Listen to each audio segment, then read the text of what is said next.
Soar above with those who dare to look at the world from a new perspective and ask, what if? You're listening to the Altitude Podcast from EagleView.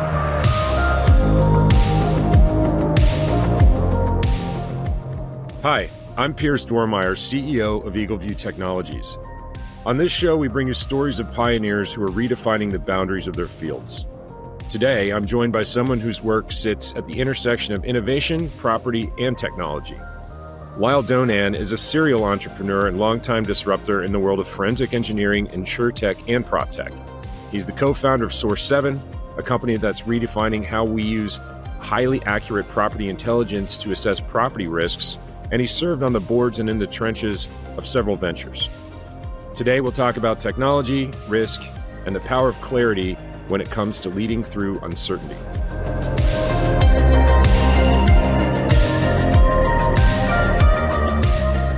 Lyle, welcome to the Altitude Podcast. Thanks for making the time to jump on.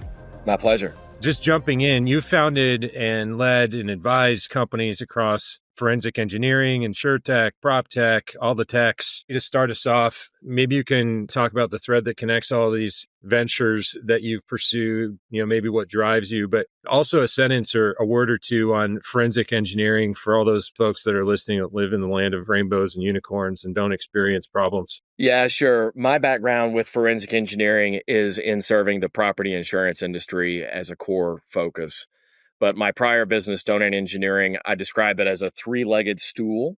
The first leg of that chair is a actual engineering company, civil, structural, mechanical, electrical, geotechnical engineering, roof consulting, very traditional engineering business focused on investigation of the origin and causation of damage. The second pillar of that stool is a fire investigation business where all day, every day, they're out trying to determine the origin and causation of fires for property and other assets. And the third and final leg is a business that's focused on the failure of household appliances, plumbing components, and other mechanical systems where those systems fail and cause property damage. And the reason why we spend so much time being the CSI version of Consumer Reports is that property insurance companies pay claims when these products malfunction and cause damage. And then they want to see if they can pursue a recovery of the money that they spent in those claims. It's an industry called subrogation. And so in my life, we were lucky enough to build what is the largest product testing laboratory business in the country. And that was the third pillar of the stool. Some of the things that we talk about on this particular podcast is really around change and especially in volatility. But you've seen the industries change so much and technology is reshaping things. But given that we know it's totally inevitable and it's coming, particularly with all of these new advancements, from your perspective, how is tech reshaping the way that we assess risk, especially in insurance and property and subrogation, some of those areas you just talked about? Everything I do, Piers, is kind of through the lens of how do I leverage the smartphone? The smartphone is the one piece of technology that virtually everyone I meet, everywhere I go, we all have one in our pockets. And to me, it's probably the single greatest disruptor and opportunity generator in my lifetime. This unique piece of technology that we didn't have before, and now everyone all of a sudden has it once. And I think we're really in the early stages of the transformation of what the smartphone is enabling us to do. A good example of that, Piers, is a company of mine called Source7, which I tell folks is becoming the Carfax for every single appliance, HVAC system, and water heater installed in America and Canada.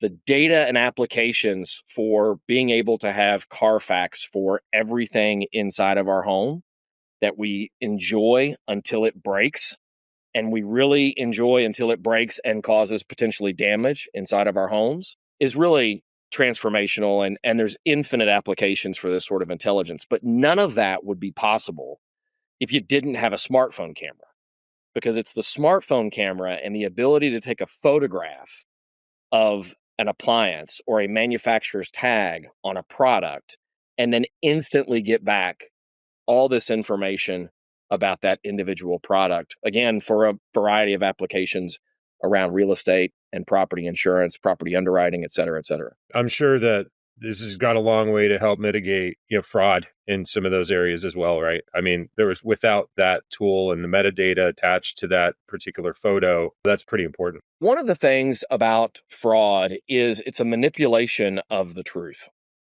And if you want to be successful in that manipulation of the truth, you have to be a really good storyteller. If you're going to commit fraud, you're going to tell a story that is either with fictitious information and or the elimination of fact. The beautiful thing about the smartphone and all the metadata and all the photos that we take is that we can validate the integrity of the image. And then if the image is in fact true and real and has not been manipulated, has integrity, and then we use these images in a logical, sequential way, then it becomes virtually impossible for someone to either omit the truth by not including a photograph with integrity, or to manipulate the truth and tell something about an image that is actually not true. And so when you talk about fraud, the smartphone is essential. And I do believe that the smartphone is going to ultimately be the data collection vehicle that will transform our efforts to combat fraud. It's funny when we talk about this, especially back in the early days of EagleView when we were first coming out with our roof reports. I couldn't tell you how many 100 times we would get this request to put an edit button in our report. So someone could kind of come in there and say, okay, well, I want to change the waste factor or do one of these things. And we were just like, no. Not that I think all of our customers are crooks, but it's like 1 in 10,000 tries to use that as a tool to commit some fraud or get one up on an insurance company or an adjuster. It'll just crush the brand. I think that knowing that that data is completely locked down and is the closest to truth is incredibly important. If I can, Piers, you and I both have a background in roofing and certainly claim investigations related to roofing. And earlier in my career, I spent a lot of time investigating suspicious roofing claims. And my favorite method of calling out a suspicious roofing claim when in fact fraud was being committed or something other than a full and complete and accurate story of what's going on in the ground, I would like to say to folks that hail's not afraid of heights. Hail comes out of the clouds. It's sure as hell not afraid of heights. And so if you want to find out whether hail damages something or not, just go someplace on a piece of property where a human being is not willing to go because they are afraid of heights. And when you go to those places where humans won't go, but hail should go, you're going to be able to determine the difference between fraud versus reality. I never thought about that before, but that's pretty brilliant. Of course, you would come up with that. But yeah, outside of insurance, I mean, you've been all over this property tech. I think the kids are calling it proptech these days because you got to make everything sound cool. It's growing all over the place. Where do you see the implications of more of this more accurate real-time property data for real estate or regulators? Where else do you see this going? I think that that's a super cool question, and it's a really important topic. I've spent the first 20 years of my life serving the property insurance industry, but always with a fascination on things like realtors. I myself have worked with realtors to buy houses and sell houses. I'm fascinated by what they do. I have a brother that's a commercial real estate appraiser. I'm fascinated about the appraisal process. In 2008, when the market collapsed, it was because we have a housing finance macroeconomic problem that sort of led to that economic depression that we all went through. That fascinates me. So I've always had a real curiosity about what's happening in the real estate space, even though we've lived most of our lives in the property insurance space. So for the last 5 or 6 years or so, I've really been leaning into this thing called proptech. And I'll give you a really key example about a company that I think is really going to make some waves in proptech that are going to actually need to be paid attention to in the insurtech space. It's a company called Homeowner AI. And for those that haven't heard of Homeowner AI, go check them out. But it's not an accident that CoreLogic, which is now Cotality, and Fidelity, two of the largest brands in the real estate data industry, have both invested in this company called Homeowner AI that most people have never heard of. And it's a pretty cool business because what they're building at Homeowner AI are digital hubs of every home in America. And those hubs are designed to be given to the owner and the people who live and own those houses. And so it's a B2B2C business. So the brand Homeowner AI is not going to be in front of you. But let's say Keller Williams could be, or Sotheby's, or Nationwide Insurance Company. It doesn't really matter what the brand is on these portals, but we're giving them away to homeowners, and homeowners are using them in a metaphor to your health portal. So, for example, if your doctor or your hospital gives you a health portal for you as an individual, and all the data that flows into that, it's around you and your health and your wellness and any chronic issues and medications you may take, apply that same narrative to your house. And then think about all the data that we can aggregate, both external data and interior data around your home. And that becomes then the portal that homeowners are going to every single day for everything like, is my home value going up? I want to get estimates for renovations and restorations. My dishwasher broke. Somebody's got to come fix my dishwasher. You can do all these things and literally hundreds of other activities around the home inside these portals. And for us to think that that's not going to have an impact in the home insurance market is crazy.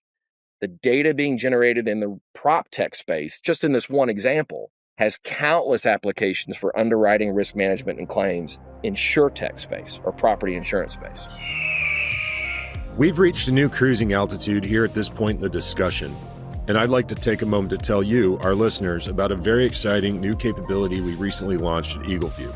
EagleView One is our new premium digital user experience. It offers a unified access point to the full power of EagleView's unrivaled 3D visualizations, imagery, and analytics, and puts powerful AI, precise 3D models, and all the tools and data that EagleView offers, all in one easy-to-use, modern platform to help make your projects smoother, faster, and more efficient. Built to scale into the future with your business needs in mind, EagleView One will be continually updated to bring you new technologies and to further enhance the ability to integrate EagleView's extensive and powerful asset intelligence into your existing workflows. To learn more about the transformational experience EagleView One offers, visit eagleviewone.com. That's eagleviewone.com.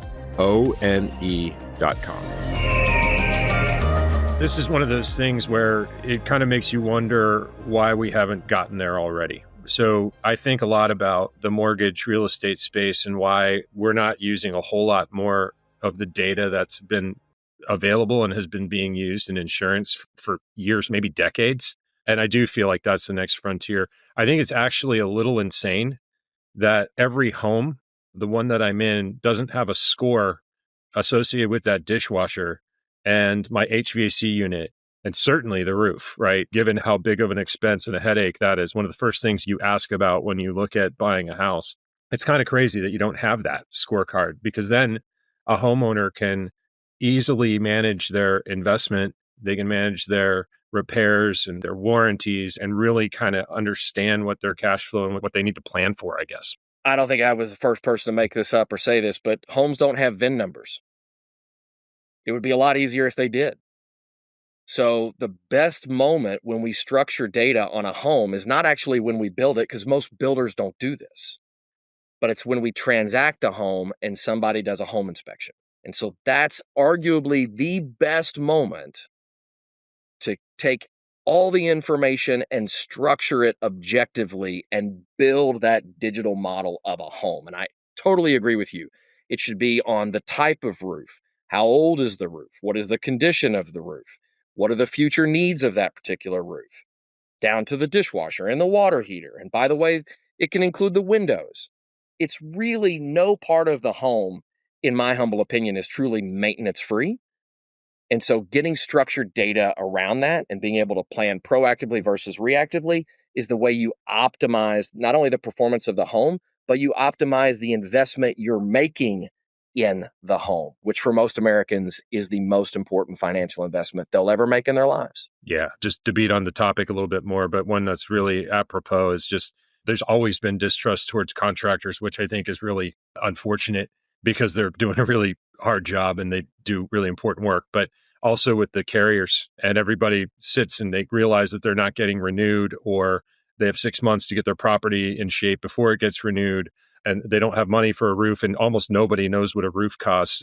It's usually 3x what you think it's going to cost these days. But when you look at that imagery of that roof and you see it's all kinds of discolored, there's an oak tree growing out of somebody's gutter. It just looks shabby because people don't think about it. And it's like a little bit of maintenance and a little bit of understanding of that asset would go a long way of avoiding some of these unexpected surprises. The best claim is a claim that never occurs. The more we can take this intelligence and give it to people in a way that they can easily digest and give them an accurate forecast of the performance of all the wearable components, both in and on their home. It's the guts of the home, the exterior of the home, and the things inside the home that we all enjoy every single day. The more we can proactively give this information to the people that own the home and recommend to them the things they can do that, by the way, are in their own best interests, the more claims we can totally avoid, which, by the way, reduces insurance premiums, makes real estate more affordable. I mean, there's tons of wins for the world if we can just be more proactive versus reactive with the type of data and intelligence that your company and some of my portfolio companies provide. Yeah, I think you should go do that. You should fix that, Lyle. Lyle, you need to I'll get right on it. Yeah, man. I've joked about this before, but there's a guy that pops out of the closet and takes my CEO card away if I don't mention AI on this show. Pivoting a little bit, what's the role of AI in helping to manage through some of this volatility, impact this space? How do you think about that? Yeah, I think about AI as sort of the guidance counselor that I want riding on my shoulder and whispering in my ear as I walk through life. So I don't necessarily want it to tell me exactly what to do, but I want it to tell me what is it predicting based upon every single incremental piece of data that I'm able to feed it. And so it's really about giving me that guidance that comes from the AI becoming that incrementally smarter with every morsel of data that I feed it along whatever journey that I'm living. So for example, going back to roofing, if I'm going to investigate a roof for hail damage, something I used to do a lot of, I want to start that investigation with not going and looking at the house right away, but looking at your imagery and looking at the weather, because I already know the address. And if I know the address, then I should be able to tell you everything about the weather which has occurred at that address, not only today, but every day in the past. And if I know approximately when that roof was installed, now I know what the weather has been like at that location for that roof covering, going back to its inception. And that's interesting information that doesn't tell me whether the roof is damaged from hail or not, but it's certainly going to be the genesis of AI telling me what should I expect next when I actually pull up in front of the house and get out of my vehicle and start to walk around the outside of the house. What should I expect to see? And then again, using AI, as I start taking photos of the outside of the house, it's retraining the intelligence I've already fed it to say, now that you've given me this, here's what I predict next. And so that's the sort of guidance counselor on my shoulder that I aspire for us to build and for the world to adopt. And that's not just about roofing. It's about literally everything, at least for me, around real estate. Do you think we ever get to a point where we have an AI that somebody could access, an agent that you could access, type into a prompt like GPT that pulls together all of that data and essentially enables anyone to be able to make some of those calls and at least get a high confidence of whether that's been impacted by based on the weather data, the imagery, maybe condition, permit, age, whatever? Piers, my answer is not only yes, but it's an incredibly confident yes. Like, I would be horribly disappointed if we weren't able to create and build exactly what you just described. Now, is it going to be perfect? No. Is it going to be ever 100% comprehensive about the physical built world that we live in? No. But Rome wasn't built in a day. And just because I can't be perfect doesn't mean I don't endeavor to be good. And from good, I want to become great. So I will be very blunt and candid that sort of the narrative that you just described, this large language model of the physical and built world that we all have access to and can interact with in real time about whatever our own unique use case is, that's exactly what I spend my time thinking about and trying to help the people that I work with create within their own specific use case and narrative, but then hoping that each of these businesses and the data that they generate will all go into that same model, Piers, so that we can all take benefit of this sort of structured intelligence. Yeah, we've built that. And it's one of those things that you just have to be able to feed the data, and then you got to ultimately train to what you need. And there's a certain amount of pre-baking of certain elements that you need to do. But once it's done, you solve major workforce challenges. There's not a ton of people that are wanting to become home inspectors. God bless the ones that do. But if you can make that workforce 3-4x more productive and efficient, I mean, you can change the industry. You can bring a lot of costs down as well, which is going to benefit, I think, everybody. Yeah. And about on the thread of, let's say, a home inspector, what about enabling the average consumer to have, say, 80% of the intelligence of a super experienced home inspector in the palm of their hand? God bless home inspectors, but there's not enough of them, and we're probably not creating them as fast as we need them. So we're in a deficit. So you solve the problem by taking that information that the home inspector collects and the intelligence that the home inspector derives from it and put automation around that and put it into a smartphone. We can unlock a tremendous amount of opportunity in that. That's just a simple narrative. So 2025 has been a roller coaster. So is 2024, frankly. But with all of the macroeconomic turbulence out there, the interest rates, government, regulatory, supply chain, how are you steering your CEOs and leaders through some of those hurdles while still pushing for growth?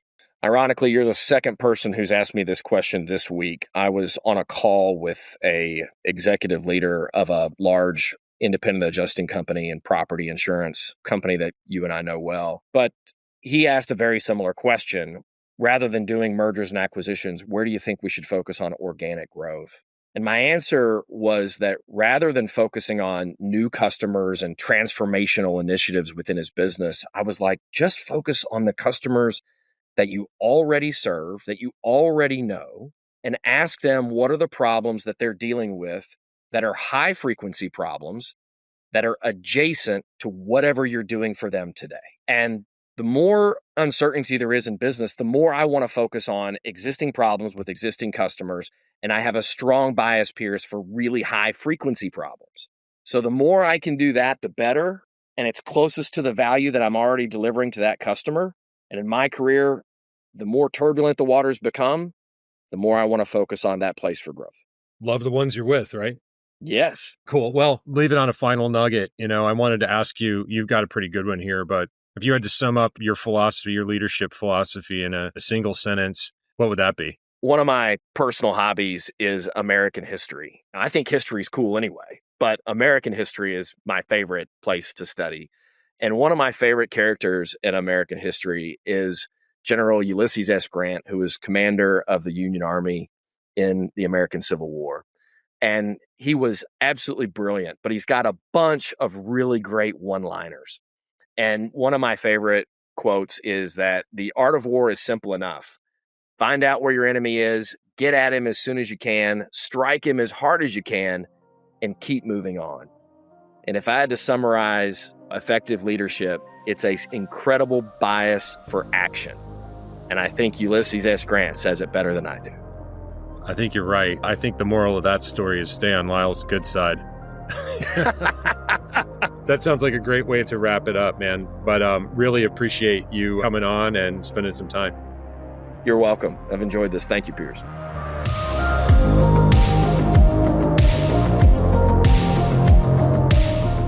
That's all for this episode of the Altitude Podcast from EagleView. Again, I want to extend a huge thank you to Lyle Donan for joining me today.